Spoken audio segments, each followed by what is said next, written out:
Entonces, ¿se recuerdan que ese día hablamos, ¿no? Que los dispositivos oxigenatorios vamos a tener muchas veces que en cuenta la patología en sí, ¿no? Porque si bien es cierto, cada uno de los mismos tiene distintos abordajes. Por ejemplo, no sé, a ver.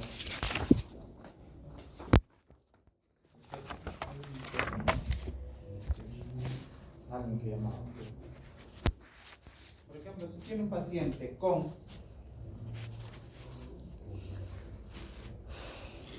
Guillain-Barré, ¿cómo nosotros le apoyaríamos en la parte oxigenatoria? Entonces es de neuro, ¿no? Porque evidentemente es una de las enfermedades que lamentablemente puede llegar a insuficiencia respiratoria. ¿De qué tipo? Ahí dice hipercapnia, ¿no? ¿Pero por qué? Porque afecta el nivel nervioso, lo que es el nervio. Más fuerte, yo no te escucho. Yo sufro de hipoacusia cuando les escucho, pero cuando están murmurando, sí, mi oído es bien agudo. ¿Por qué la afectación nerviosa? ¿Cuál? ¿Por qué la afectación nerviosa? ¿Por qué afectación? Pues nerviosa. No es una afectación nerviosa, ¿no? Hay algo especial en este tipo de patología, al igual que la miastenia gravis. ¿Cuál es su afectación en este aspecto? ¿Qué? Ya, pero ¿por qué produce hipoventilación? ¿Cuál? Por la parálisis del nervio. ¿Qué hace entonces? ¿Qué es lo importante en un paciente con enfermedad, un Guillain-Barré, que te lleva a una insuficiencia respiratoria? Con muchas veces este paciente entra a ventilación mecánica. ¿Cuál? Apnea, hipercapnia. ¿Por qué produce? ¿Cuál es su cuadro clínico un paciente con Guillain-Barré? A ver, para que te pregunte primero. Porque eso sí. ¿Cuál es cuadro clínico? Características clínicas que yo sospecho en un paciente que tiene Guillain-Barré. Comienza a tener hemiparesia, o sea, desde los miembros inferiores hasta... Hemiparesia. No. Paresia y plejía, desde los miembros inferiores. Es ascendente. ¿Qué es una hemiplegia? Es la pérdida total de la movilidad. ¿De qué movilidad? De la respuesta motora. Tú, o sea, no me digan, me han empezado a doler mi corazón cuando de mi pobre pecho. ¿Qué es hemiplegia? ¿Por qué una hemiplegia te llevaría a una hipercapnia?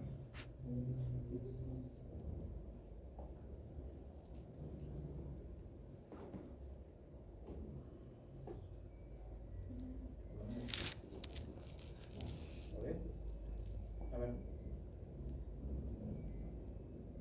¿Qué es una hemiplegia para empezar?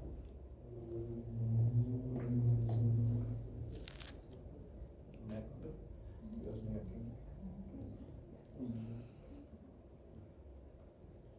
¿qué es una hemiplegia? ¿Cuál es la hemiplegia? ¿A qué nivel está alterado neurológicamente? Algo sencillo. Que eso sí vamos a ver, ¿no? Porque con una hemiplegia, yo no he visto un Guillain-Barré que tenga hemiplegia. No hay forma. Sería una plejía simétrica distal, que es de Una plejía. ¿Cómo es? Esos son términos, en este caso hallazgos, en el examen físico que tú encuentras cuando ¿cuáles? A ver, acá no vemos, porque al final es algo que es, ¿no? ¿Cómo agarro? Veo afectaciones vulvares. ¿Cuándo digo que hay una afectación vulvar? Porque evidentemente no me va a decir que tiene un deterioro neurológico y por eso necesita eso, sobreentiende, ya tiene un deterioro neurológico, pero clínicamente, ¿cómo yo identifico en este caso lo que está mencionando? Estoy preguntando qué es una hemiplegia. Sencillo. parálisis de la mitad del cuerpo. Parálisis.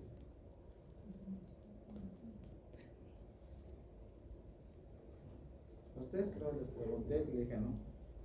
¿Cómo tú diferencias una parálisis facial central y periférica? les dije, ¿no? ¿Cuál es? A ver tú. La periférica, doctor, afecta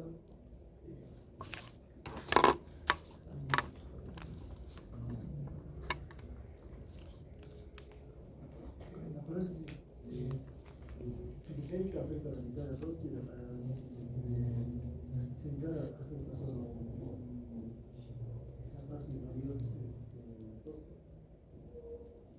La parálisis periférica afecta contralateral, el mecanismo, o sea, la función del ceño se evidencia, mientras que en la central no se evidencia, y en la central es del mismo lado de la afección del cerebro. ¿Cómo así? A ver. Así es, si se afecta el lóbulo izquierdo, la parálisis facial es a nivel del lóbulo derecho, mientras que esa es en la periférica. En la central es si es que se afecta la zona periférica. No, ya no. Ahí hay una decusación de las asas, porque normalmente hay una decusación. ¿A qué nivel se da esa decusación? Neuroanatomía, neurología, porque eso tengo que ver. Nosotros en emergencia vemos constantemente procesos neurológicos y nosotros tenemos que hacer el diagnóstico, porque no a todo paciente paciente que Guillain-Barré tiene que entrar ventilación mecánica. Lo que evitamos es que no llegue, ¿no? Entonces, este paciente con Guillain-Barré, que es una polineuropatía ascendente, que empieza de miembros inferiores. ¿Y cuál es su clínica? La clínica principal. ¿Cuándo yo pienso? Ya, una cosa es debilidad muscular, que es debilidad muscular bilateral. Por eso cuando me habló de plejía, yo dije acá ya está perdido totalmente. Son cosas distintas. Ya, por eso se llaman polineuropatía ascendente, ¿no? Que muchas veces, algunas son catíticas, porque ya hay formas clínicas, Millian Fisher, etcétera, ¿no? Que yo no estoy en el segmento de neurología. Pero ¿por qué un paciente ingresa a ventilación mecánica? Ya esa parálisis, ¿hasta dónde llega? Tronco está acá. No va a llegar, ¿no? Diafragma, ¿no? Que llega hasta acá y el pobre paciente ya no creo que llegue, ¿no? Entonces, evidentemente, hay una afectación diafragmática. ¿Y qué va a hacer? ¿Cuál es el cuadro clínico de un paciente con un Guillain-Barré? Que tú dices, este paciente tiene que entrar a ventilación mecánica. La arreflexia, ¿no? Suelen examinar, como les dije, tienen que examinar muchas veces. Paciente, me envían de atención primaria, paciente, descarte Guillain-Barré, y no es eso. ¿Por qué? Porque evidentemente hay una arreflexia. ¿Qué significa arreflexia? Los reflejos. ¿De qué es arreflexia? Sin reflejos. ¿Qué tipo de reflejos? Los osteotendinosos, ¿no? Entonces, evidentemente, tú evalúas un paciente. Ahora, hay pacientes que hay Guillain-Barré atípicos, por así decirlo, que están disminuidos sus reflejos también, pero normalmente cursan con arreflexia.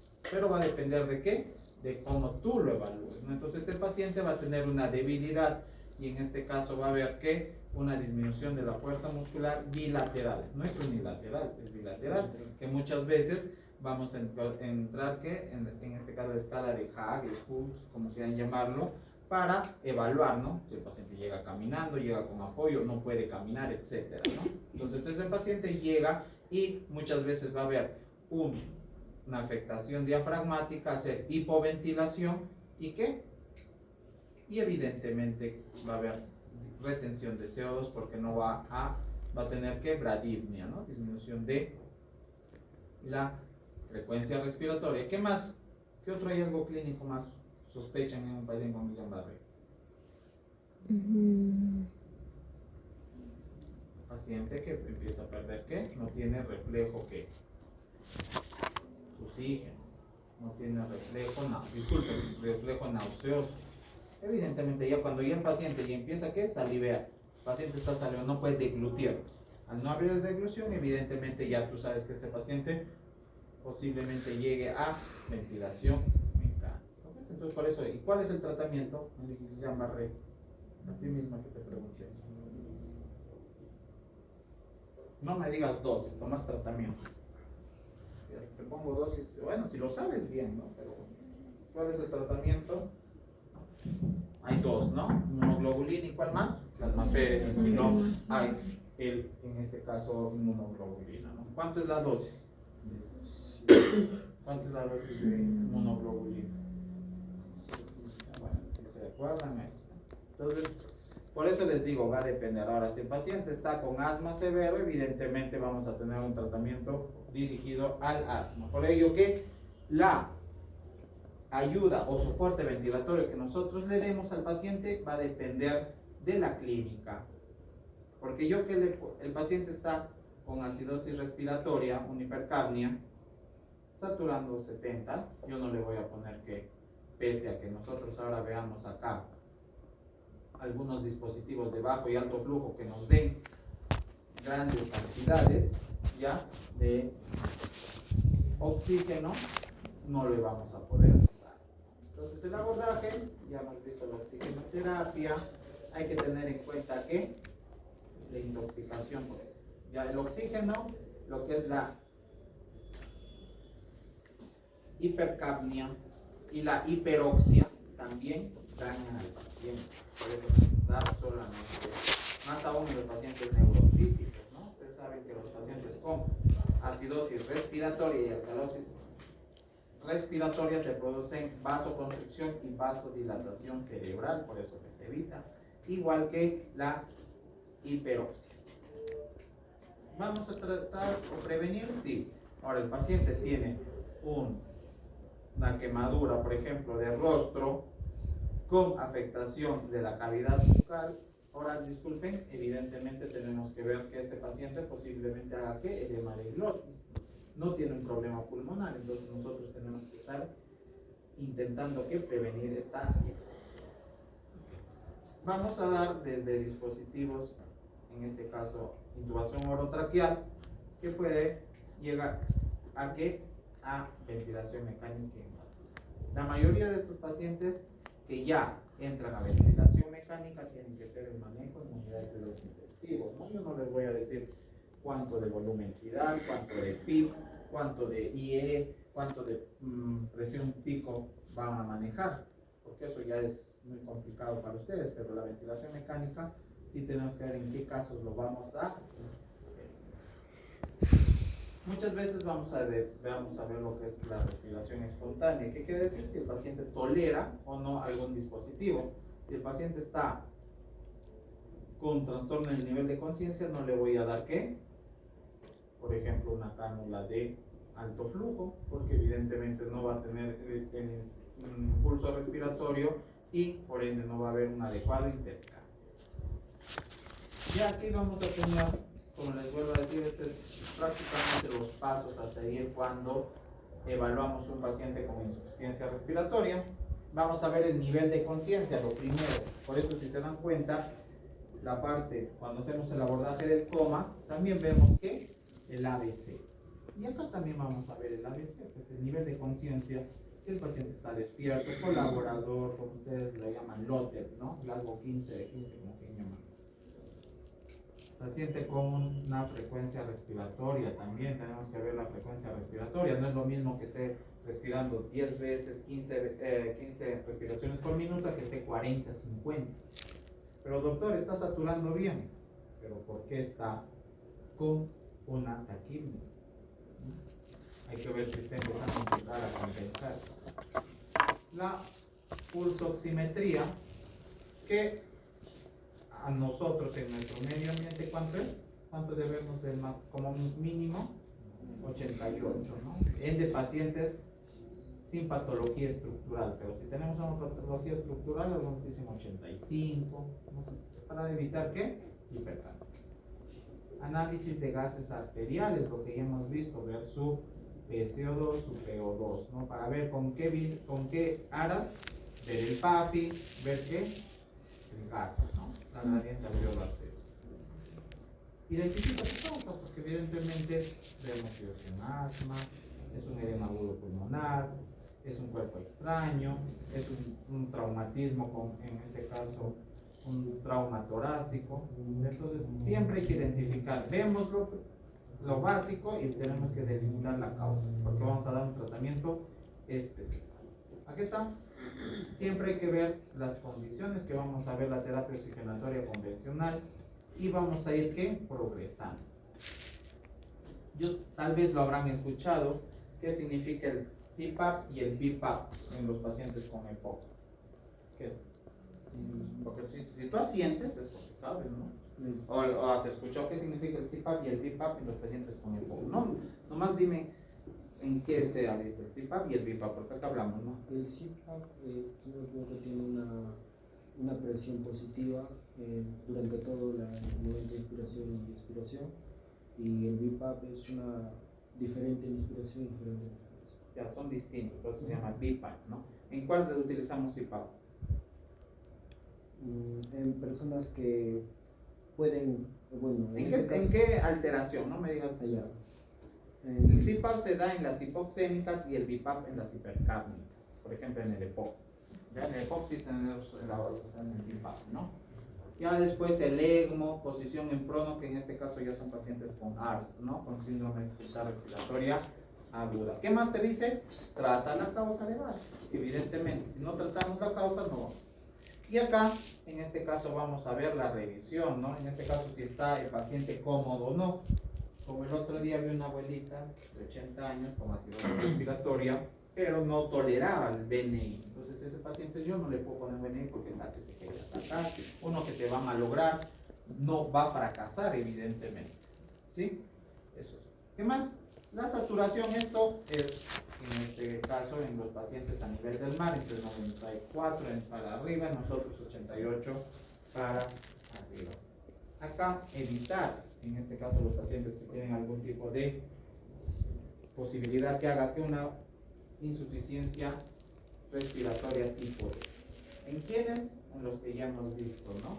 Pacientes con problemas neurológicos, ¿qué más? El EPOC. Ya esto acá es un poquito ya, nosotros hablamos de hipercapnia permisiva en los ARDS. Ya esto hablar acá es, ¿por qué nosotros hablamos de hipercapnia permisiva cuando el pH es menos de 7.35? Pero lo que evitamos es hacer que los barotraumas o volutraumas. Entonces, ¿qué hacemos? Pacientes que llegan a picos elevados, entonces decimos, bueno, le vamos a mantener con una hipercapnia permisiva sin alteración hemodinâmica, ¿ya? Porque si no, esto tendríamos que aumentar frecuencia respiratoria, es todo un ¿ya? Esto sí tienen que estudiar. No es dable que ustedes a este nivel no sepan dispositivos oxigenatorios. ¿Cuáles son de bajos, de alto flujo? ¿En qué casos se utilizan? Por ejemplo, a ver, ayer, ya, un paciente con un edema agudo pulmonar, ¿qué dispositivo utilizarías de inicio? Así, ya llega saturando, no sé, ya te pongo frecuencia respiratoria 30, saturando 70%. Edema agudo pulmonar. ¿Qué le inicias? ¿Qué dispositivo? ¿Y por qué? Siempre hay un por qué. Y está estable, ¿ya? No, ya está estable. No te voy a poner que esté inestable, está estable. No, y ya. Si te viene inestable, evidentemente ya tienes una cosa activa, ¿no? Está saturando 70%, edema agudo pulmonar, 70% y frecuencia respiratoria 45%. ¿Qué dispositivo utilizarías inicial? ¿Cuándo tú sospechas un edema agudo pulmonar? Clínicamente. Hasta acá yo escuché algo. Por eso digo, mi audición es cuando hablan bajito, no escucho. Cuando hablan acá y habla otro, sí escucho. Cuando tú piensas este paciente está en edema agudo pulmonar, ya han visto eso en cardio, o tal vez lo han visto en neuro, y acá nosotros lo hacemos. Porque muchos de todos estos pacientes que llegan a su saturación menos de 88, ¿qué les dicen? Ve a emergencia. No, ningún médico en consultorio le dice, no, te vas a tratar, no, ve a emergencia, ahí que te trata. Porque todo llega por emergencia. La mayoría de hospitalizaciones, el 90% entra por emergencia, el 10% por consulta y eso para hacer procedimientos, algún tipo de estudios, ¿no? Entonces, ¿qué dispositivo? Primero, ¿qué es la clínica? ¿Qué piensas? Algo sencillo.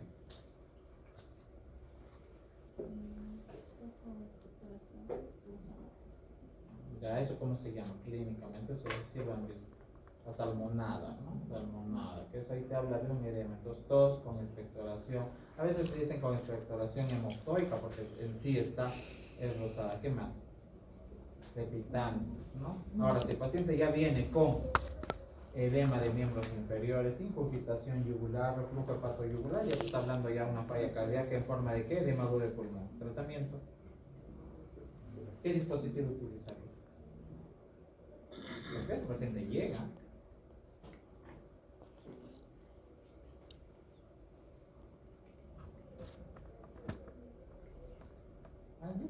No tengas miedo de fallar, porque al final, hasta tú le puedes poner hasta una cánula vinasal. Puedes iniciar con una cánula vinasal, pero ¿está indicado o no? Puedes utilizarlo, sí, pero que esté indicado, no. ¿Ya? Porque por eso es que le digo, porque ¿cuánto normalmente un paciente que llega con cuadros, por así decirlo, de emergencia, normalmente algunos que te dicen inicia con qué? Con una máscara de servorio, ¿no? Eso es lo que... Ya que tu paciente lo mejores todo, está bien, porque no lo vas a ir escalando muchas veces. Ahora, el paciente llega saturando 87, 86, no lo ves taquipneico, está estable, ¿con qué inicias? Una cánula vinasal.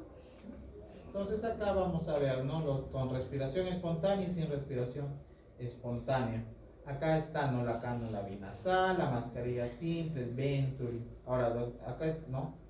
La cánula binasal de alto flujo y la tienda facial, ¿no?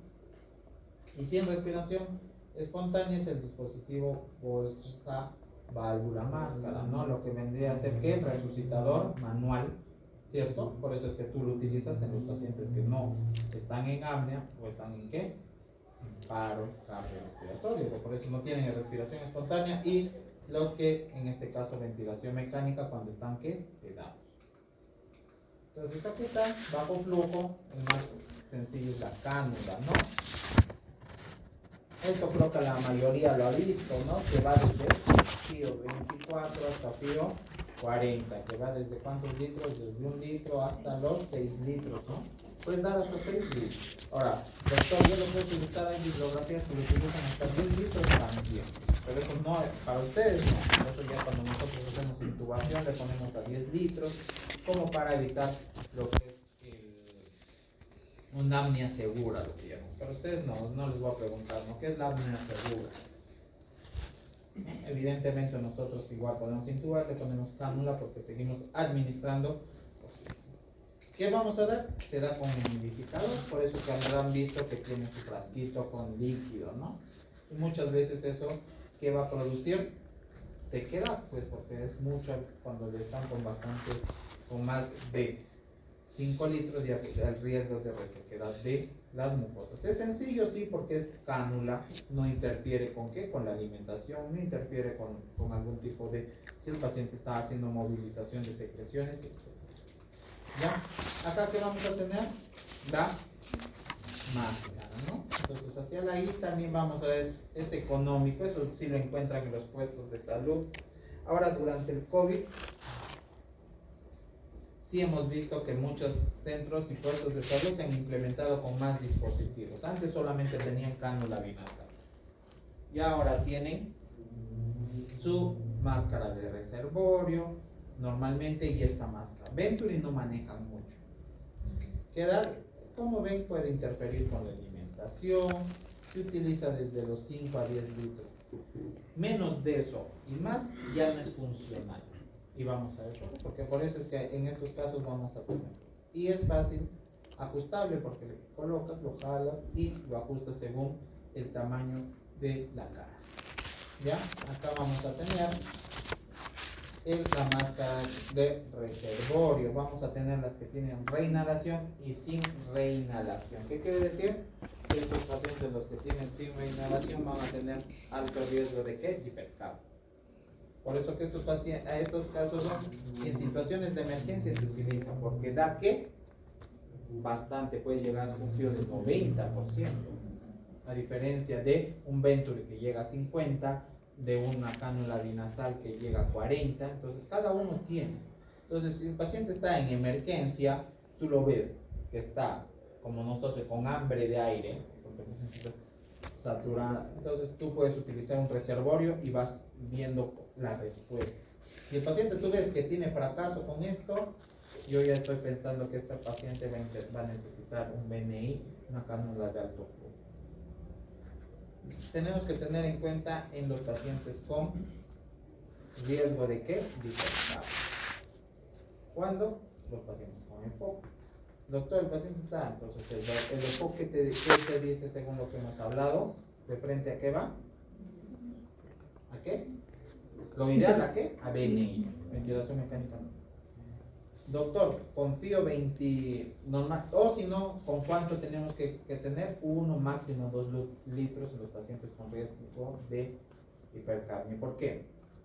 Hemos hablado en lo que es los trastornos ácido-base. ¿Qué te produce la alcalosis respiratoria?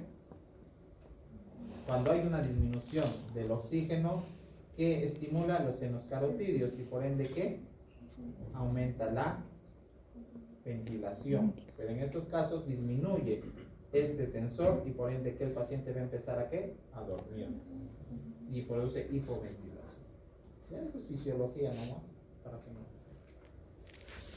Dispositivos de alto flujo, vamos a tener la cánula binasal de alto flujo. Evidentemente, ya esto se utiliza en los pacientes, como hemos visto, ¿en qué? Con riesgo de un ARS moderado a severo, ¿no? ¿Qué más? En los pacientes post-extubados. Por ejemplo, un paciente se extuba, lo ideal te dicen, utiliza una cánula de alto flujo, ¿qué? Un BNI, porque quieres prepararlo, porque muchas veces tú no sabes si va a fracasar o no este paciente. Y aquí está la mascarilla Venturi, ¿no? La Venturi es de alto y bajo flujo, tiene ambos. ¿Por qué? Por su caudalímetro. Si ustedes cuando roten van a ver que acá tiene un caudalímetro que según el fío, los litros, disculpen, administrados, tú le vas a dosificar. Y aquí está, ¿ve? El blanco y el verde. El blanco de alto flujo y el verde de bajo flujo. ¿Ya? Muchas veces es poco tolerada porque es muy incómoda, te produce resequedad, no puede alimentarse. Pero, ¿en qué casos damos esto? Los pacientes con riesgo de hipercapnia. ¿Por qué? Porque les vas a dar. Aquí está. Normalmente, por eso es que ustedes, si son un poquito curiosos y ven un paciente con Venturi, nosotros movilizamos el caudalímetro y van a ver que el sonido cambia. ¿Por qué? Va a haber una modificación del diámetro y ustedes van a ver que cada vez va aumentando y va disminuyendo. ¿Con aras de qué? Que este flujo aumente la velocidad y sea menor el tiempo de succión. Por eso es que estos casos se utiliza por los pacientes que tienen riesgo de hipercapnia. Evidentemente aquí está, este resumen está todo lo que te dicen, ¿no? Desde la cánula binasal están sus indicaciones, ventajas y desventajas. Es cómodo, bajo costo, no interfiere con la alimentación, pero si se dan cuenta cuál es su desventaja, el flujo es limitado. ¿Qué más? Asociado a sequedad bucal, oral, disculpen. ¿Qué más? Si el paciente tiene epistaxis no le vas a poder utilizar porque va a estar con taponamiento. Y muchas veces, y eso sí tienen que tener en cuenta, que el fío administrado en una cánula binasal no es el válido, por así. Por ejemplo, tú puedes poner a fío 28, pero le puedes estar dando hasta 30, le puedes estar dando 32. Entonces, se sobreentiende que ahí hay un poco de sesgo. Cuando un paciente tú lo puedes tolerar, tú le sacas una gasometría. Yo siempre digo, no, antes que le pongas un dispositivo, si el paciente lo tolera, hazle una gasometría. Pero si el paciente está saturado 40, no vas a esperar, a ver, vamos a sacar su gasometría. No, pues no le das tu dispositivo. Pero muchas veces estos dispositivos tú agarra y lo manda el interno, le saca la gasometría y tú no sabes si con qué fío lo ponen 60, 70, 80 y tú no sabes exactamente porque nosotros en la parte de emergencia tenemos que saber el PAFI, porque ustedes habrán dado cuenta, el PAFI nos ayuda a tomar decisiones.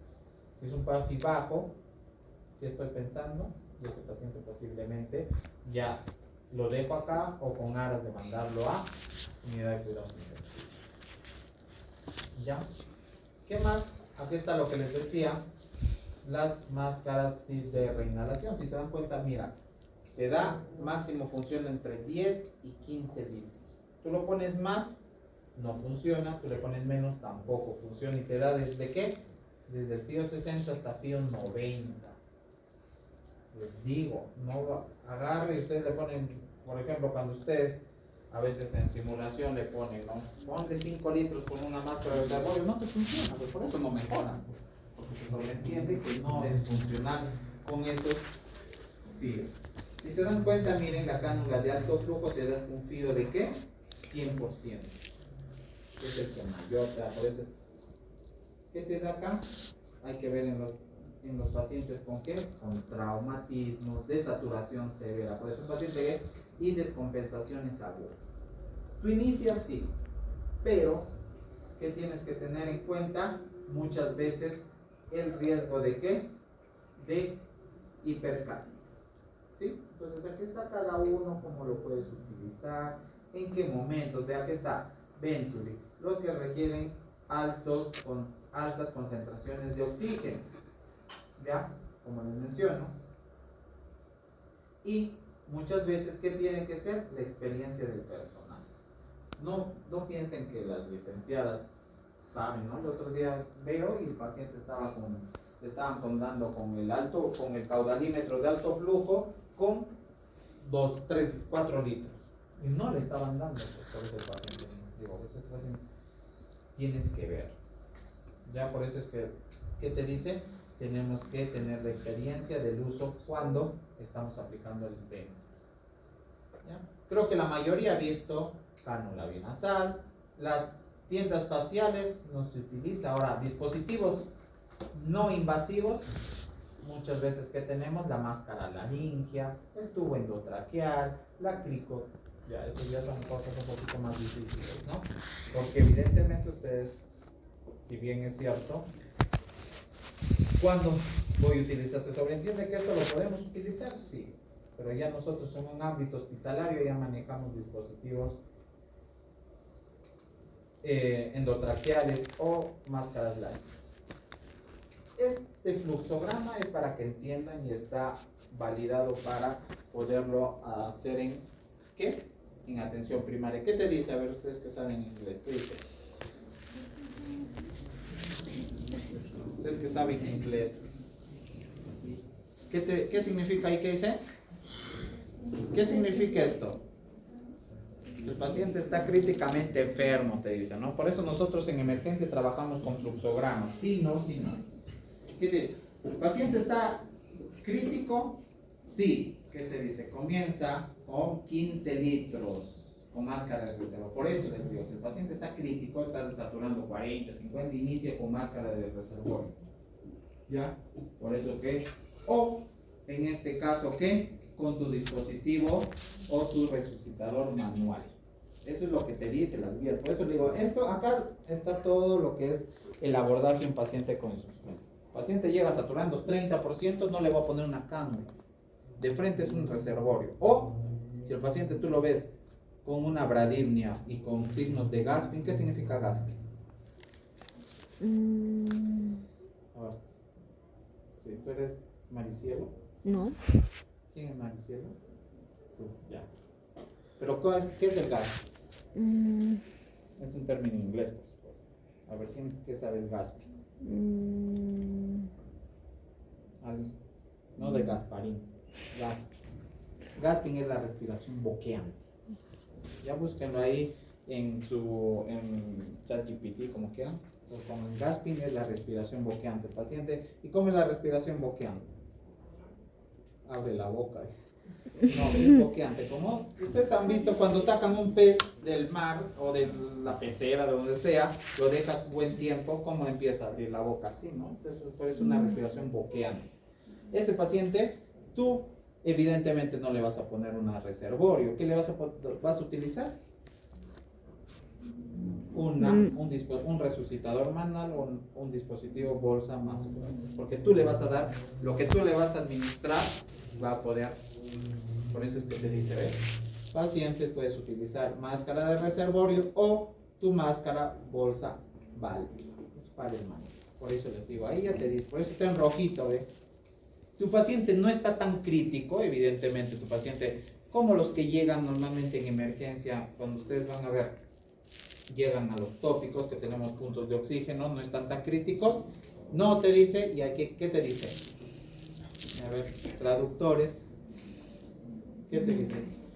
Is this patient at risk?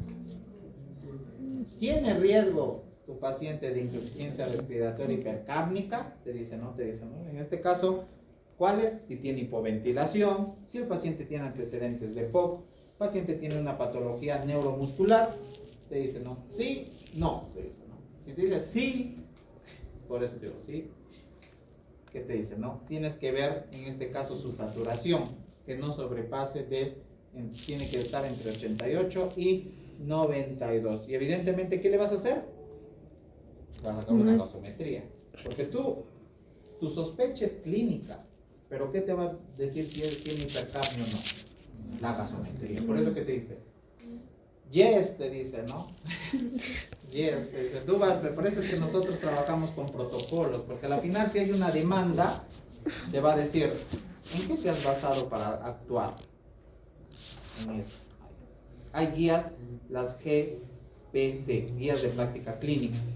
Cuando hay una denuncia, evidentemente tú tienes una guía de práctica clínica del centro nacional o internacional. Si te denuncio, tú dices, yo he actuado con esto y acá según esto, entonces ya no tú te defiendes. Pero ahí son los abogados que te dicen, pues si te decía esto, ¿por qué has actuado de esta forma? Y ahí ya te van hundiendo, ¿no? Entonces tú ves, ya te dice, ¿no? Si tienes riesgo, empieza con, ¿qué te dice? Cánula binasal de 1 a 2 litros. Poco, tú no puedes darle 5 litros a ese paciente porque te va a hacer, ¿qué? Más hipercapnia. Otra vez, ya, y le saca su gasometría. Siempre hay que estar viendo su saturación. Por eso que yo siempre a los internos digo, ustedes vean, inicias con 2 litros y ves, si el paciente ya está empezando a saturar 95, 96, porque ellos responden muy bien al oxígeno. Les bajo a 1 litro. Y ves su gasometría, miren, en rojo, ¿qué significa? Alerta, te dicen, ¿no? Evidentemente, si está con una acidemia y una hipercapnia, ¿qué te dice? A ver, ustedes que saben, ¿qué significa esto? SIC. No, digo, ¿qué significa? No dice. Te dice ¿qué? Revisa inmediatamente y valora ¿qué? BNI o intubación. ¿Ve? Es sencillo, por eso le digo, son guías que nosotros actuamos. ¿Ya? Entonces, muchas veces, por eso a veces los residentes también le digo, no, por ejemplo, si ya está con acidosis respiratoria, tú no lo puedes hospitalizar. Porque estás cometiendo una iatrogenia. Y te pueden denunciar, porque evidentemente este paciente tú no lo puedes hospitalizar. Hospitalización está acá. ¿Ya? Entonces acá que mismo te dice, ve ventilación mecánica invasiva o intuba ese paciente.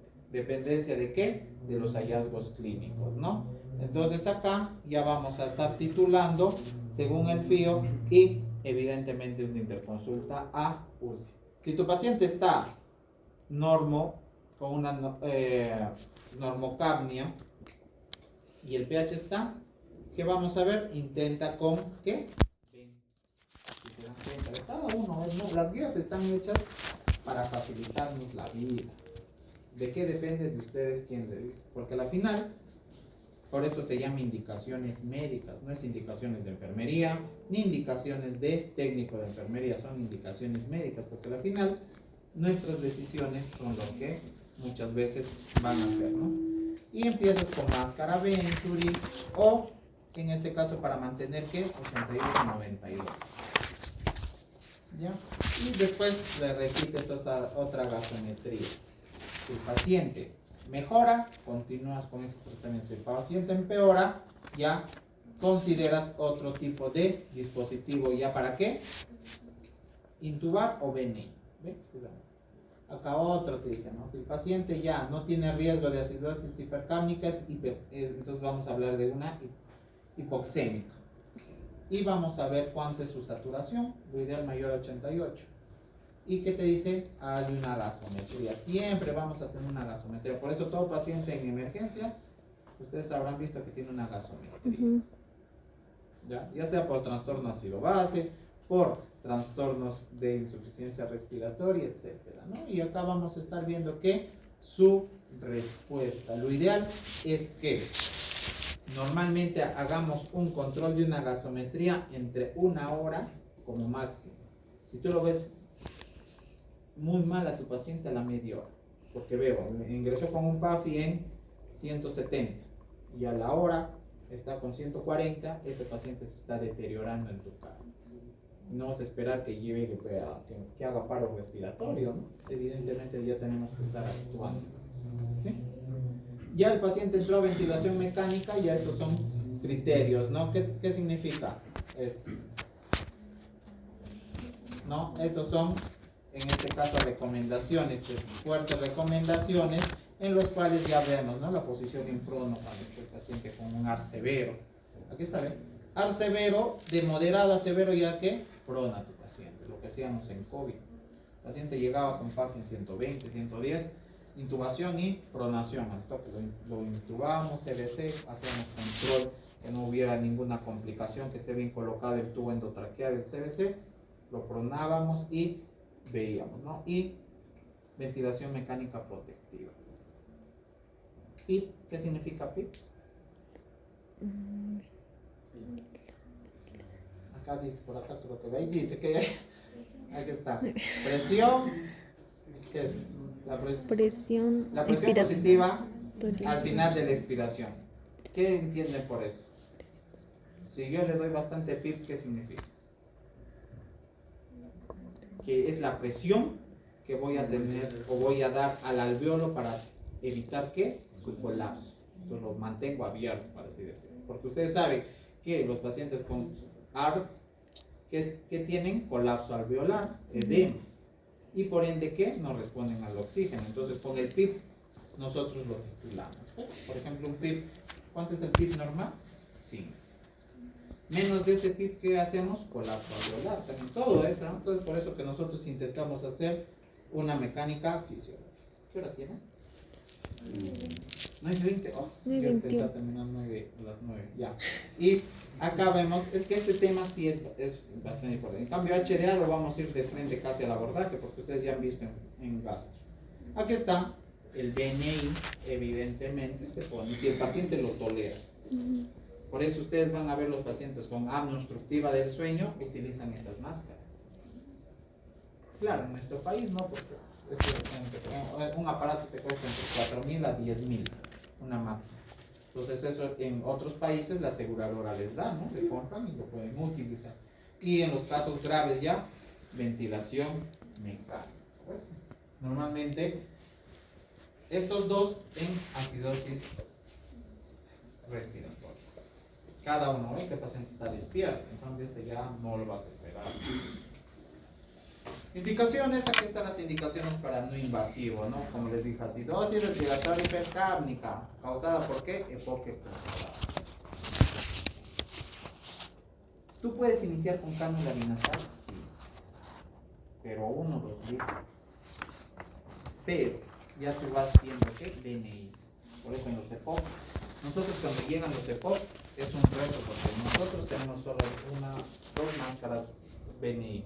Pero muchos no lo toleran, porque no están acostumbrados. Entonces, ¿qué llegan? A ventilación. ¿Cuál más? Los edema agudo pulmonar. Eso, entran a BNI, en este caso son CPAP. Por eso, se recuerdan CPAP, hipoxémico, BiPAP, los hipercápnicos. Y aquí están también, ¿no?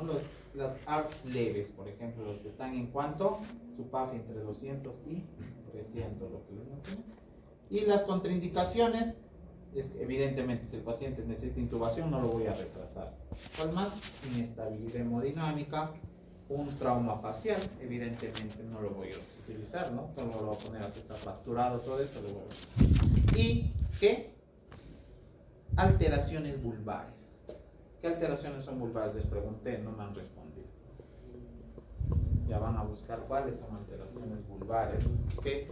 Estas indicaciones de ventilación mecánica y sus objetivos, ¿no? Evidentemente, ¿qué hacemos con la ventilación mecánica? Hacemos que repose el paciente. Sedamos y que el ventilador mecánico haga el trabajo. Por eso es que mejorar, en este caso, la hipoxemia, la acidosis respiratoria, evitar la fatiga. Porque nosotros lo que hacemos, este paciente se va a agotar. El paciente ahorita, a ver, ustedes les mando a respirar 40 o 45 veces por minuto. Creo que ustedes no, ni 5 minutos estarían, ya estarían así cansados porque los pacientes por eso les fatigan y que empiezan a hacer bradipnia, hacen acidosis respiratoria y paro por esto. Ya, bueno, en este caso ya lo pueden ver. Este es el diagnóstico de disnea, porque la disnea no solamente es por problemas respiratorios, sino también ¿qué? Cardiovascular. Porque también tenemos acá, ¿no? Taponamiento cardíaco, también te puede producir una disnea. Por eso digo, pero esto ya está muy asociado a ¿qué? A la ecografía. Si ustedes tienen la oportunidad de hacer un curso de ecografía, háganlo. Ahora cada vez nosotros, nuestras habilidades tienen que ser más con ecografía. Ya no les digo que ecocardiografía, pero ecografía porque nos ayudan. Por ejemplo, nosotros podemos hacer diagnósticos de neumonía por ecocardiografía. Ecografía, disculpen, no ecocardiografía, por ecografía. Derrames pleurales también, tumores también. Hay varias cosas que nos ayuda. ¿Qué? La ecografía. Ya que está ya lo mismo que les mencioné, la falla respiratoria y cada uno, ¿ves? Si se dan cuenta, todo es, este paciente está con un examen y tiene insuficiencia respiratoria, mide su saturación, lo que es el SAFI, ¿no? Lo que les dije el otro día. Si está menos de 88 es hipoxémico, si está mayor de 88 nos da tiempo de hacer rápidamente una gasometría. Y vemos, ¿no? Si está mayor a 45, una hipercapnia y estamos viendo el pH. ¿Ves? Como digo, vamos de la mano rápidamente. Y acá te dice, ¿no? ¿Qué significa esto? ¿No puede respirar esto? ¿No qué? ¿No qué? No respira. ¿Ya? ¿Y acá? ¿Y no qué significa? Ya, no puede respirar. Entonces cada uno tenemos que evaluar, ¿no? No respira. Evidentemente no puede respirar ese paciente. ¿Qué le tienes que utilizar? Tu máscara, tu ambulo, que le conocemos resucitador manual. Pues evidentemente tú lo ves un paciente que está boqueando, no le voy a poner una cánula binasal. Evidentemente yo ya le tengo que apoyar o ventilación mecánica invasiva. De todos los protocolos y nunca se olviden el ABC, ¿no? No, esto creo que se puede reproducir. Este paciente, como siempre, miren, ¿no? Hay una asimetría, ¿no? A ver si se puede. Sí, se puede registrar, ¿no? Es una motora esta función. Eso es frecuente en la unidad de cuidados intensivos, ¿no? A veces por procedimientos. Miren cómo está, miren, ese pulmón. ¿Tú crees eso? No es un músculo, ¿no? Mira.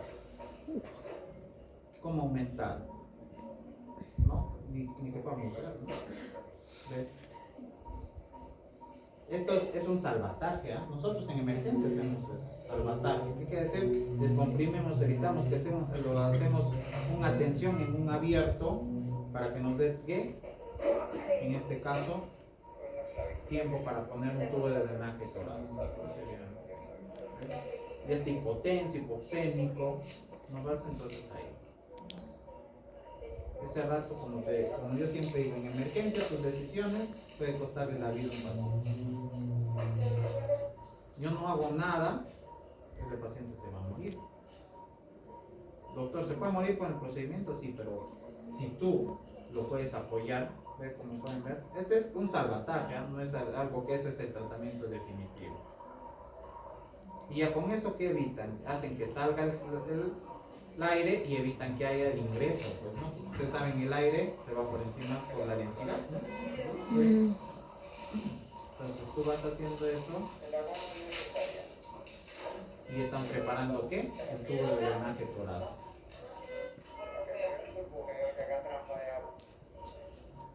Porque tampoco es de tubo, ¿no? Y eso varias veces eso pasa en el COVID. El paciente entraba a ventilación, hacía barotrauma y lo que está el paciente estable, empezaba a hacer hipotensión marcada.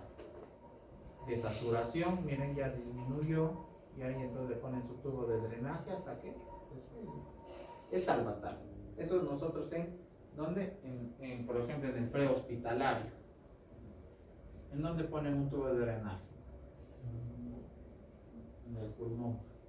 ¿Pero cómo? ¿En qué espacio? En el quinto espacio intercostal, línea media axilar, ¿no? Toman acá. ¿Por qué acá? Porque hay menos vasos. Evitas que haya alguna lesión, ¿no? Entonces es frecuente, y los neumotoras, atención,